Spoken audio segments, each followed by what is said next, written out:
May tira na naman nga kaming pagkain kahapon. At para di masayang, umisip na naman ako kung anong luto ang pwede kong gawin. Kumuha na nga ako ng 2 itlog. At ayun, gusto pa yata maging sisiw. Ang hirap buksan. Nilagyan ko nga ng Himalayan salt para mas healthy. Binati ko na parang blender ang gamit. Super bilis, di ba? Pero nilagyan ko pa rin ng rock salt. Wala lang, gusto ko lang. Saka ko ulit pinaandar ang egg beater. Joke lang. Giniling nga pala yung tirang pagkain. Kaya gagawin kong omelette palaman sa tinapay. Ayan, isindi na natin ang induction cooker. Painitin ang mantika at ilagay tirang ulam. Yung giniling. Matigas-tigas pa nga kasi galing ito sa ref. Piprituhin ko lang maigi. Gusto ko yung medyo tostado. Non-stick ang pinagpiprituhan para ko. Naman hindi maiwan na nakadikit lahat sa kawali ang lahat ng karne. Po, ubos pag ganun. Kaya sana, meron din kayong non-stick pan. At siyanse na para dito, para naman hindi magasgas yung kawali nyo. Ayan, okay na sa akin to. Isasalin ko lang para naman makapagprito naman ako ng itlog. Gusto ko din na medyo tostado ang yung itlog. Yung pinagmantikaan din ng giniling ang ginamit kong mantika. Pagkatapos, isasalin ko na ang tirang ulam. Hala, at may natapon pa. Mamaya ko nalilinisin yan pagkaprito nito. Iayos mo lang maigi yung karne. Para mamaya pag binaliktad mo, hindi tatapon. Dahan-dahan lang, practice makes perfect. Pag sumablay ka, sa susunod, matatama mo na yan. Punasan ko na nga to ng may sabon para hindi ko na makalimutan. Ayan, luto na. Excited na Paborito ko rin talaga ang pork omelette. Bawasan naman natin ng mantika para maiinit ko naman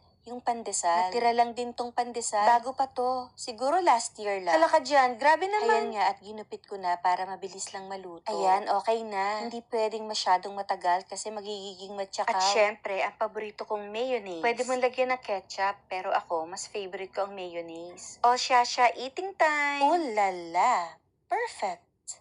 Ay, sarap!